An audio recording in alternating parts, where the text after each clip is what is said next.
Hello, I'm Nido Cobain. Welcome to Side by Side.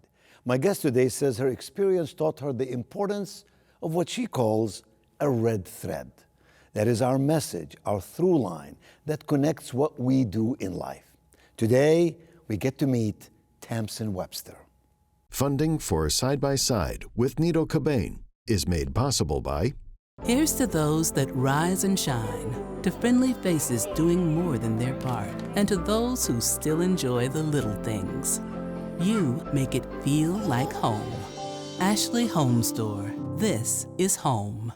For over 60 years, the everyday leaders at the Bud Group have been committed to providing smart, customized facility solutions to our clients and caring for the communities we serve.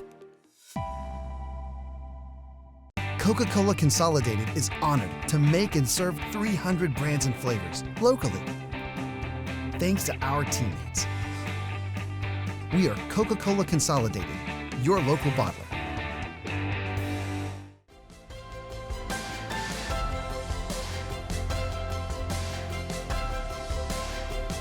Tamsen, welcome to Side by Side.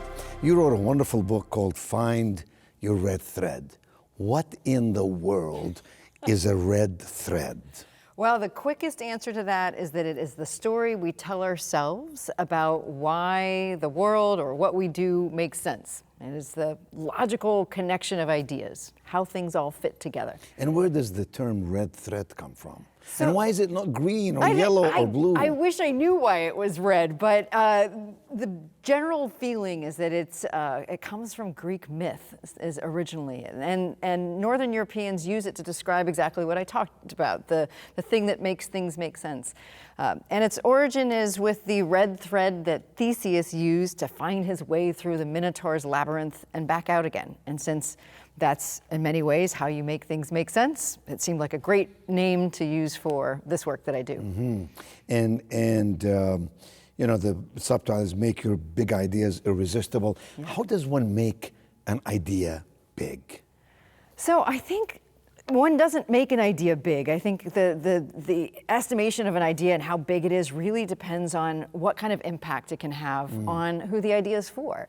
Because to me, everybody in the world has the potential to have a big idea, something that can change a world, even if it's just one person's world. So the way you make an idea big is just making sure that the power of that idea is clear to the people who could most benefit from it. And so run me through the process. So I have an idea, I want to communicate it. Yes. What are the 1, 2, 3 steps that I do? Yeah, well, the first thing is to really understand, I'd say, who is it actually for? And it's very tempting for us to say, oh, this idea can help everybody.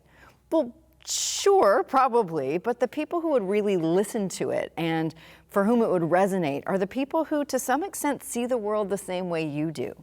So understanding who you're for and what this idea would do for them is really the first step. What question are they asking for which your idea is an answer? That's the first step. That really helps to establish why they would care. Clarity. Yeah. Clarity of vision, clarity of words, clarity of idea, and it must relate to their needs, goals, aspirations, etc. Yeah, it's clarity that breeds curiosity. Because if you can figure out something that somebody wants but doesn't yet have, well, that's where all great stories start.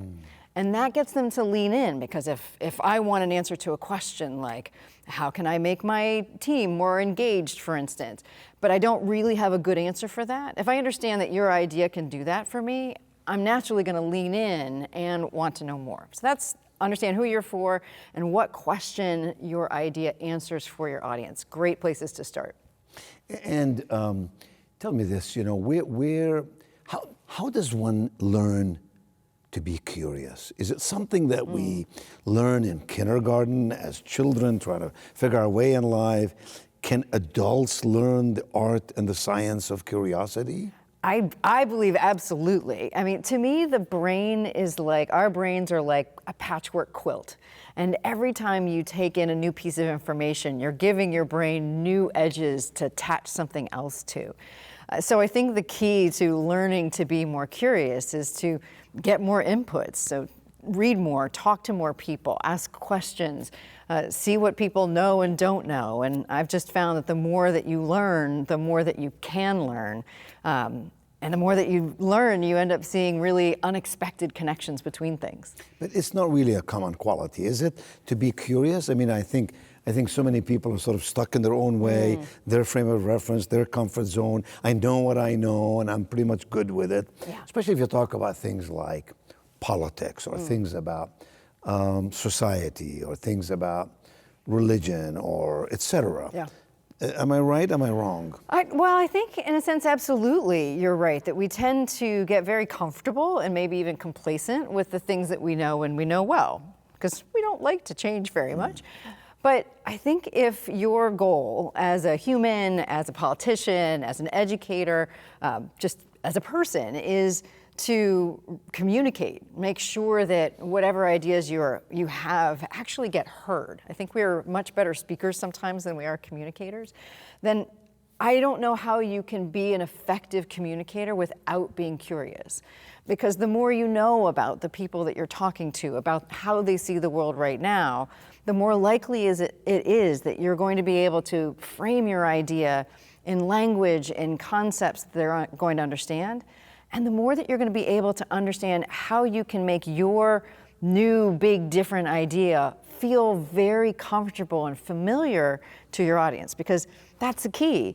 We don't like to change, so we need to make sure that anything new is essentially an unfamiliar combination of familiar concepts. And you can't get there if you're not curious about the people that you're talking to. So when you use the word idea, Yeah. you don't mean idea as in creating something. You mean, what do you mean by idea? Well, I use it as a shortcut because it's a lot shorter than saying your product, your service, your organization, because all of those things in my mind start with an idea. Could it be just a message that you Could want be to just a message. I mean, a message to me is how you talk about your idea. So if I have an idea about, to use my earlier example, how to make people more engaged or how to get people more engaged on a team, my idea is both that's the goal, that's the thing that I want people to be more engaged. And let's say the idea is the answer to that the best way to get people more engaged is to find those points of common connection, find the things that everybody cares about. So to me, an idea is both things. What's the question that it answers, and what's the unexpected way that it answers it? And I find that whether it's a product, a service, a business, a nonprofit, a startup, all of those things have that combination in them. So to me, that's the idea. It's the question that wasn't yet answered and that new unexpected answer that somebody came up with to say, hey, that's a better way to educate students, or that's a better way to track where animals are in the ocean, whatever it might be. And you speak very frequently on the stages of America and the world. And in the book, you cite a number of examples of how one takes an idea and communicates it, connects it, and makes it persuasive to those who listen.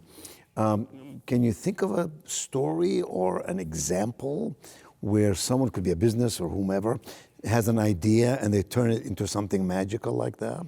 Oh my gosh, I think any idea that's changed something in the world has been able to do that in a certain way. Uber has done that. They have, yeah. Because back to my formula for an idea, something people want via means they don't expect. They really were looking at that question of, how is it that we can get people where they're going in an experience that's a little bit more pleasant than the average cab ride? And then the answer was leverage the cars that are already out there, right? And that was the unexpected answer. And I think that whether, again, you're talking about that or, I have a client that they make carbon negative building materials. So think about that. Whatever that is. Yeah, they make materials that absorb carbon. I see. And when we think about like a larger goal that some of us may have of improving sustainability or removing carbon from the environment, and at the same time, we've got businesses that we need that produce carbon just because of what they do, then you can start to understand that because of just math, right? In order to get to zero negative emissions, every positive thing needs a negative thing. you start to understand why a company that makes negative emission materials starts to make sense. So to me, just even understanding what it is that brought a founder or an expert or a thought leader or a researcher to this new idea can be a really powerful way not only to understand what the idea is, but the kind of impact that it can have on all of us. So, Tamsen, are you really talking about, in a sense, you're talking about value interpretation? You're taking something that has value, an idea, Yeah. and you are packaging it and framing it and interpreting it in a way that the other person can comprehend Yes. and find some application in their life? Yeah, I mean, the way that I describe it is that to me, the best way to make an idea irresistible is to build the story that someone will tell themselves about it. Since what we naturally do before we make any decision, I like to say every decision has a story. Every decision that we make has a story that we tell ourselves about why that decision makes sense. And my idea was that, well, rather than, I mean, a lot of times that gets lost in translation, our idea, because we tend to talk about an idea from the perspective of what we want to say, and less from the perspective And of what we understand. Right, and less from the perspective of what is it that somebody needs to hear in how we talk about that idea in order to make it make sense for them. So yeah, it's about understanding how is it that that person sees the world? What question are they asking? Why are they solving that question or answering that question a certain way right now? What other way would make sense to them? And then this piece is critical. What do they already believe somewhere else in the world that makes a new idea, what would make your idea make sense to them?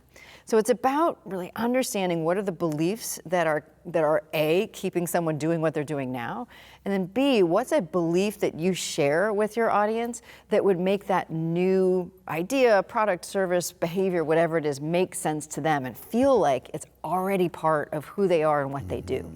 So are you saying that an idea is not proactive, it's reactive? There's a need and therefore we create an idea for it? I do believe that, yeah. Because I think that, one of the things that I write in the book is that every idea, it has a story because every idea is a story, or rather it's the product of a story. These stories that we tell ourselves, what's fascinating to me about them is that they have the same components as the stories that we tell other people. Our brains, to come up with a new idea, really, it doesn't come out from nowhere, but we have that moment. We think that an idea comes out of the blue. But that moment where an idea actually feels that is the moment where all the pieces come into place, where all of a sudden your brain goes, oh, well, here's a question that we haven't answered yet. Everybody's looking at it this way, but I see it from this perspective.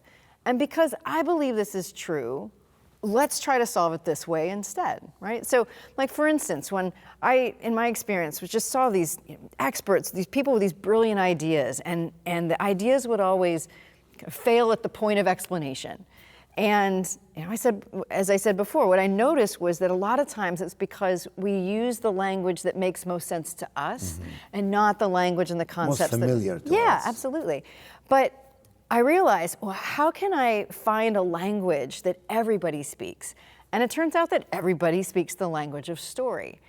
So that's why I was like, it came to me in a flash. As I was like, well, if I can take any idea and structure the explanation like a story, whether I tell it as a story or not, then I've got the best way to transfer that idea from me to you in a way that your brain recognizes all those pieces, nothing gets lost in translation, and I'm much more likely to get that very clearly communicated, the same conditions in your mind that created that idea in mine in the first place. So how does a company that's making a product tell a story? Give me an example of what that would be. Do they do it through an advertisement? Do they do it through telling us somebody who works there, telling how that applies to them? I'm trying to capture the essence of that. Yeah, well, what's beautiful about stories and the way that we can create information that builds into that story that we're telling about a business or a brand is that every channel that's open to us is an opportunity to do that. So yeah, we can actually tell a story about a client or a customer who had a problem and they engaged with our product in some way and then they solved it with it and everything was happy in the end. But a lot of my work earlier in my career was with researchers and academics that were very uncomfortable telling stories per se. And yet they still wanted the power that a story or story structure could provide to them. And what we discovered together was that if you could still articulate the information with the elements of a story, even if it wasn't a once upon a time story, it could still be as powerful and engaging that way. So for businesses, it's things like, one of my favorite examples of a great storytelling business is, for instance, Patagonia. So Patagonia has products, but they've got a very clear perspective on what is it they're trying to do larger in the world, right? It's not just how can we make great outdoor adventure products, but it's how can we make sure that we are engaging with the world in a responsible way, right? That's a question that they're out there for.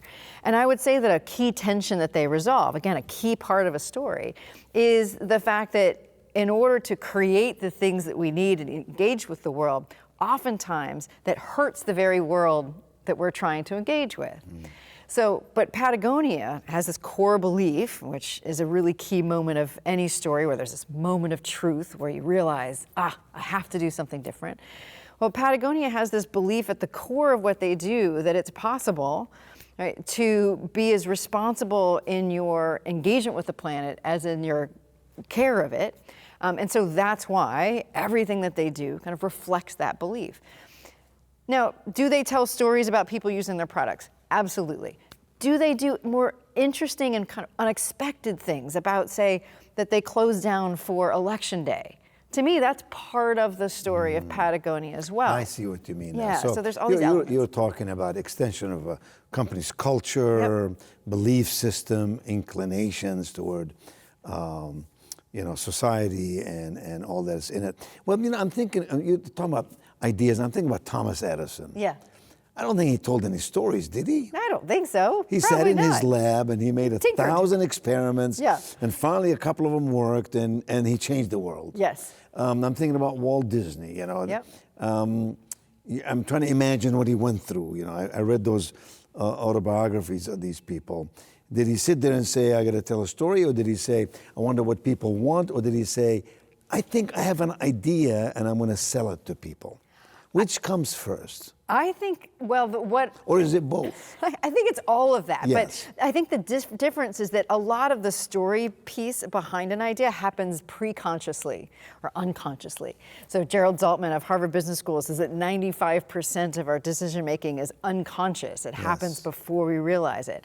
And there's a ton of research that shows that this story creation in our brain happens pre-consciously, so that any conscious thought has actually already gone through all these story processes in our brain. So the answer is yes. There is that moment where you're like, I have an idea, and that's the conscious recognition of what's happened. But what your brain has been doing in the background has been saying, I've got this question. I look at it differently than other people, but I believe that this is the way the world works. So, and then your brain opens up and goes, let's do this. And that moment, I think, is very powerful. But what I enjoy so much when I work with both individuals and organizations is saying, well, what was that process that got the organization to that point, or that person to the point where they said, this is the right idea? Because what I found is that if we can explain that, we can explain kind of the why we do what we do the way that we do it. That ultimately is what really people connect with a product or service or an idea. Because, Machiavelli aside, the ends don't always justify the means. You may say, hey, I've got this question, and someone might say, I've got a product or service that does this. But you may not agree with the belief system behind an organization. You may not agree with how they produce something. Maybe you don't believe that it's environmentally responsible or not, which means the more that we can articulate that to people, why is it that I believe or we believe that this is the right idea, the right product or service, the more that our audience has a chance to connect on that kind of basis of belief. And I think that is really where the power of having a core message, a core story, a red thread can come into play. So where does creativity come into all this? Where does innovation come into all this? Does the idea come first, or does the creativity do? Am I a creative person, therefore I can come up consciously, unconsciously, as you just stated, with an idea, or an idea just pops in my head, and because I have the idea, I become somehow more creative and innovative and drive through with it? Yeah. I believe that humans are innately creative.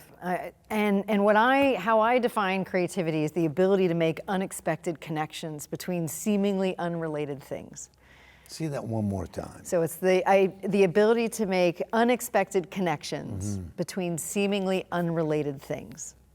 Where you can say, I've got this experience, or I saw this thing over here, and there's this thing over here, but I see how these two things could connect. So for instance, we all love to talk about Apple or for whatever, but at some level, somebody, Steve Jobs or whatever, said, I want to connect music with portability. And not just in the way that Sony Walkmans or whatever had done up until that point. They said, no, I don't want just a music, I want my whole music library, and combine that with portability. But those two things on the surface of it seem so diametrically opposed that why would you think that you could ever take your entire music library and make it portable? But that unexpected connection between seemingly unrelated things, when you can find a way to put those two things together, well, that to me is where you can be, magical and creative. Yes. There are many examples of that. Yeah, absolutely. Innovation in terms of delivery of services, products, etc. Let's talk about children for a minute. Sure. How does a parent present an idea to a child using your method, the red thread, without just telling a story from a book? Kids love stories, but how does a parent use creativity and innovation that might incite and encourage in that child a capacity to think deeper, better, wider, in more magnanimous ways? Yeah, so I actually did have my poor children, because this is something, yes, it's been tested on them as well. I remember one time I had my older son, he was probably, 9 at the time. He came home one day very upset at an exchange that he had with one of his friends at school. And it was that he had done something, he told the teacher about something, and she had interpreted it as some kind of betrayal. And he just thought that was completely unfair.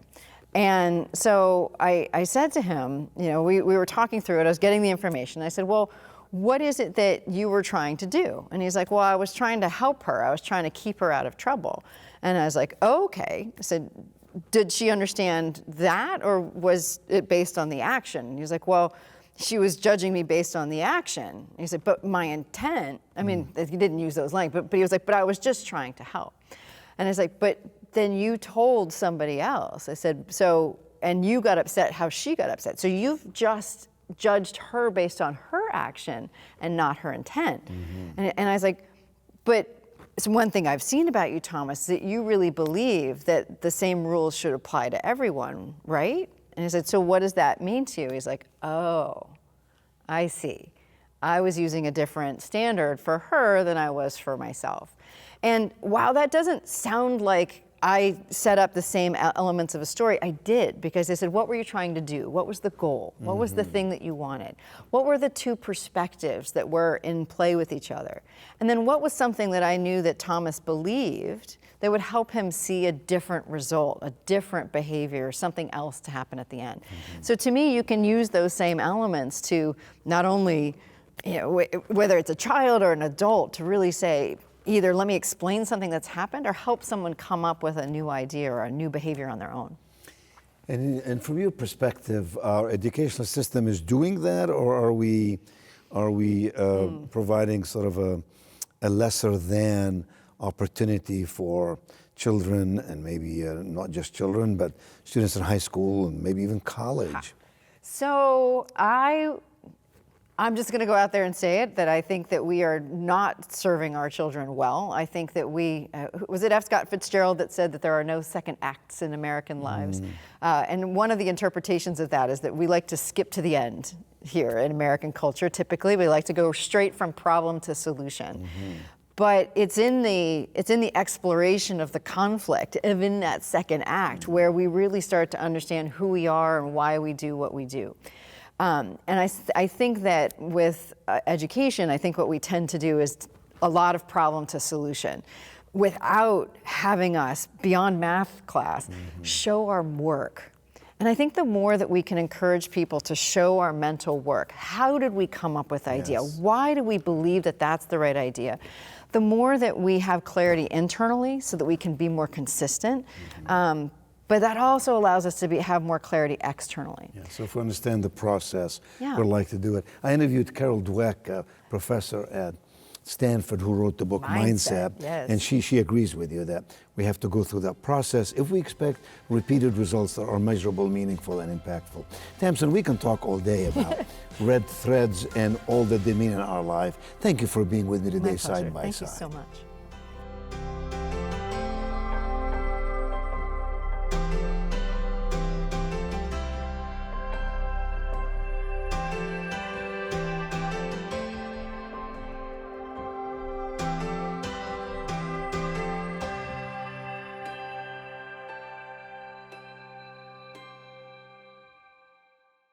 Funding for Side by Side with Nito Cobain is made possible by Here's to those that rise and shine, to friendly faces doing more than their part, and to those who still enjoy the little things.